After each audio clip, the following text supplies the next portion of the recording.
Hi everybody, welcome back to my channel, Nonstop Talking with your girl here, Vivian Liu. Today I will be discussing the worst TV shows and movies I watched in 2024. Like my best video, I will be excluding all the Chinese microdramas, 伪短剧 that I watched in 2024. I might do a separate video for them, but I am not making any promises. I was able to narrow this list down to 9 titles. We are gonna do this countdown style, so let's get started. At number 9 is Chasing Liberty. So in 2024, I think Netflix was like going to get rid of First Daughter starring Katie Holmes, and I actually really like First Daughter for whatever reasons, so I decided to rewatch it, and I still have a fondness for it, so I decided why not rewatch Chasing Liberty as well. And Chasing Liberty is not as good, and at first I thought as I was watching Chasing Liberty that this was my first time watching it, but no, I went and checked and it was actually a rewatch. So that just shows like how forgettable and unmemorable Chasing Liberty is. What's crazy is that both First Daughter and Chasing Liberty came out in the same year. It's not wild to think like, oh, the same movie came out in the same year. I wonder if there's like a stats out there like how often that happens. But yeah, they're like essentially the same movie. It follows the First Daughter like falling for the like bodyguard or like Secret Service agent who is like undercover. So yeah, so Chasing Liberty, like it was just like the romance was like too quick. I didn't feel like it was developed enough for me to like believe them and ship the relationship. And also we're supposed to like have fun, right? They're like doing this like European trip, but it didn't like come off as fun. Honestly, between the two, just watch First Daughter and skip Chasing Liberty. Chasing Liberty is not good. Number 8 is Beautiful Disaster. So Beautiful Disaster is based off a book that I never read.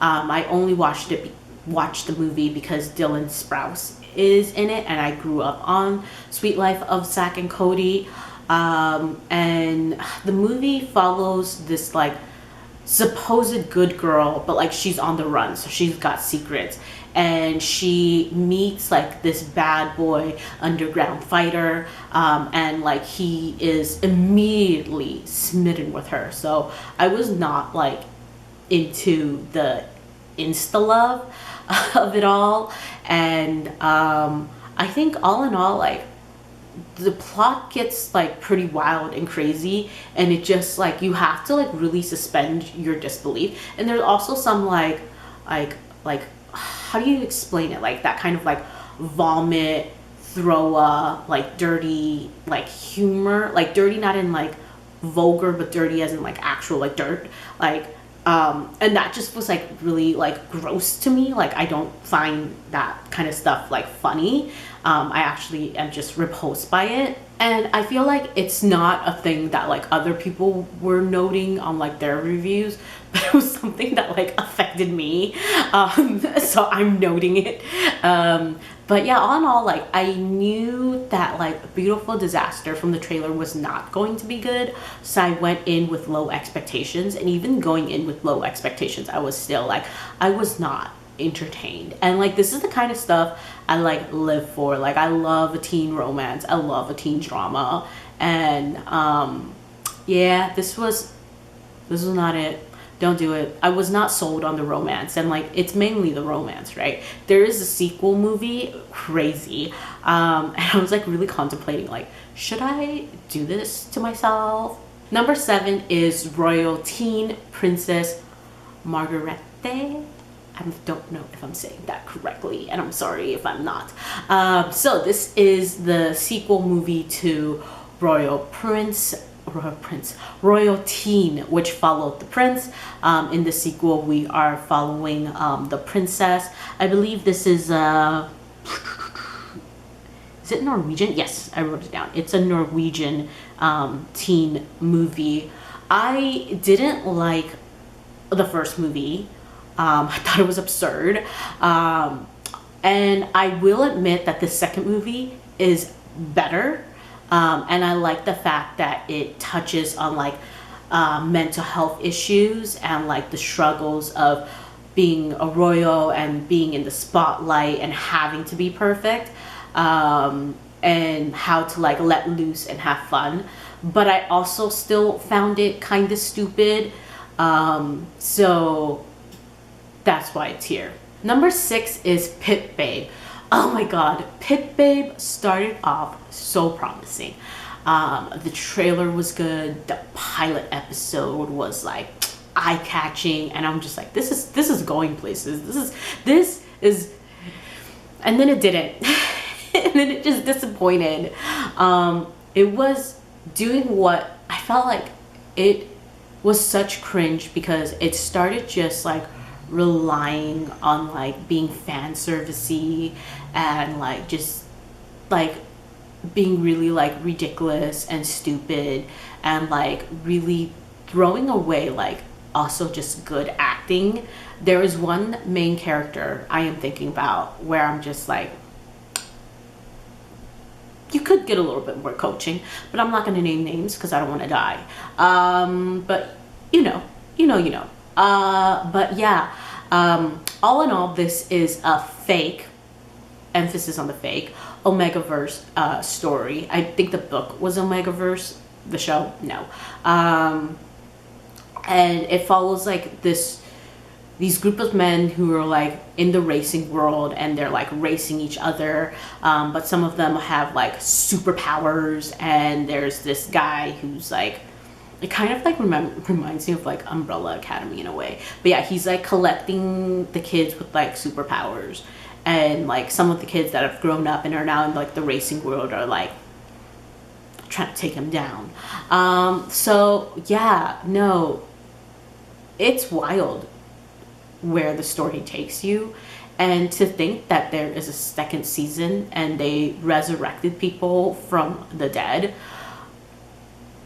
there's just no sanity left in this show. Like this show is beyond saving. Like, it's just doing whatever it wants. And it's like, it's doing whatever it wants in the sense that I think if you like daytime soap opera, you would like this.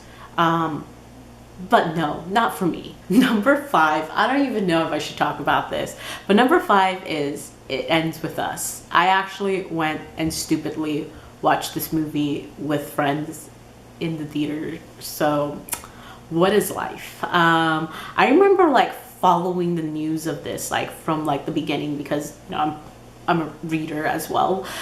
So I heard about it when like the book was first like making its rounds of like, it's becoming a movie. I was there for like the casting disappointments. I was there for the fashion disappointments. And then the PR of the show was a mess.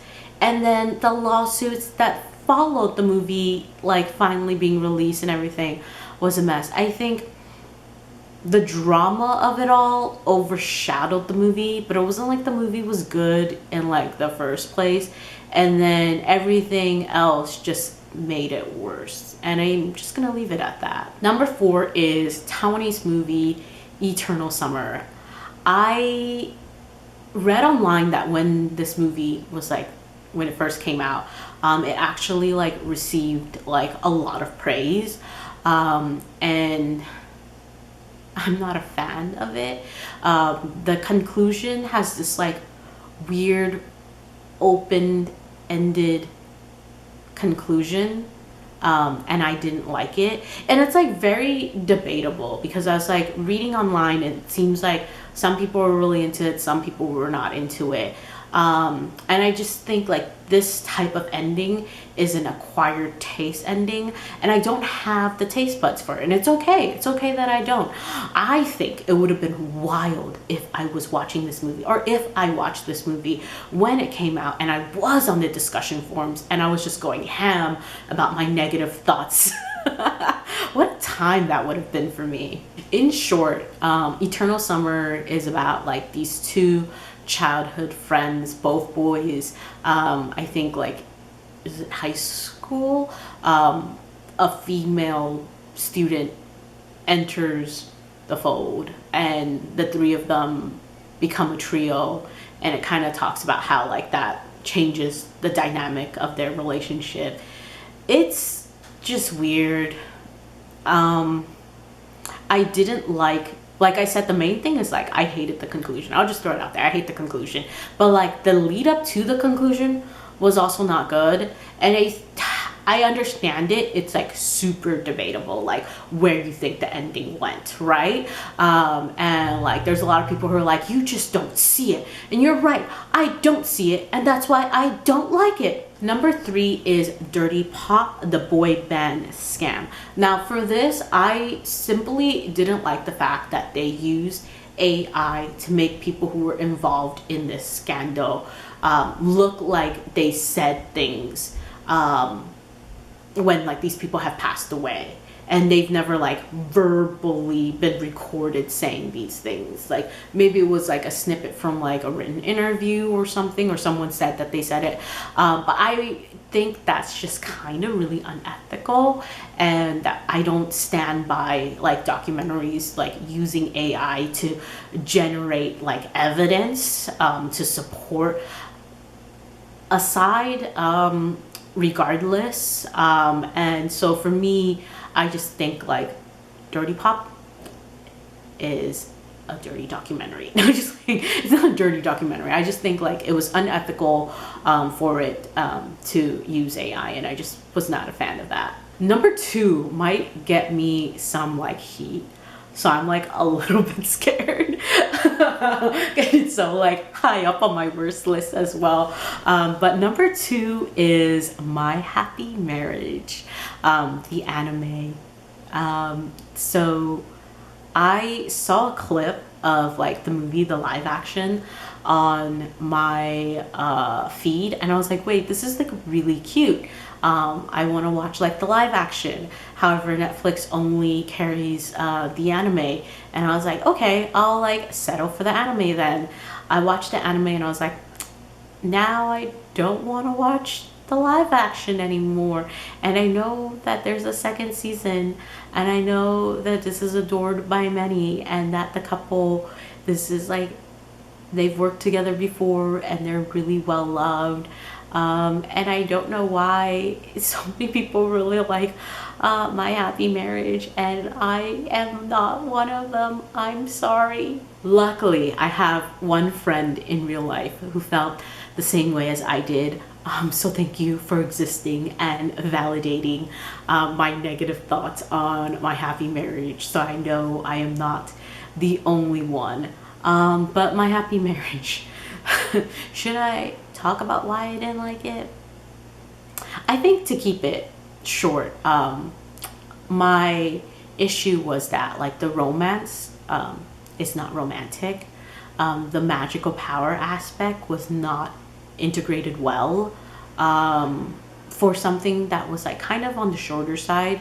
The pacing was a little bit faulty.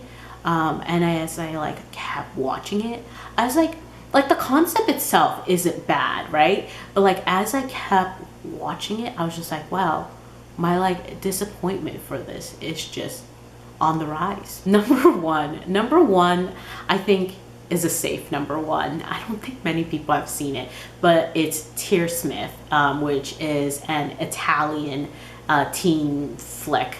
And I would have to say My Happy Marriage and Tearsmith really like fought each other for my number 1 spot. But what like broke the tie was that like My Happy Marriage had episodes, and I sat through all of that.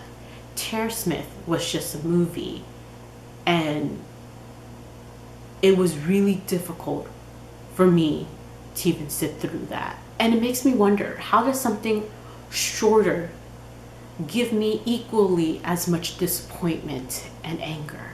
I feel like Tearsmith like let me down in every single way a teen film could. the romance was not well developed, and it kind of had like this like darkness to it, right? Like kind of eerie, spooky, and it didn't deliver on that front. There were some plot holes. There were a lot of like cringe moments, and I could like truly say like there are just so many way better teen movies and shows out there. Do not feel the need to waste your time on Tearsmith.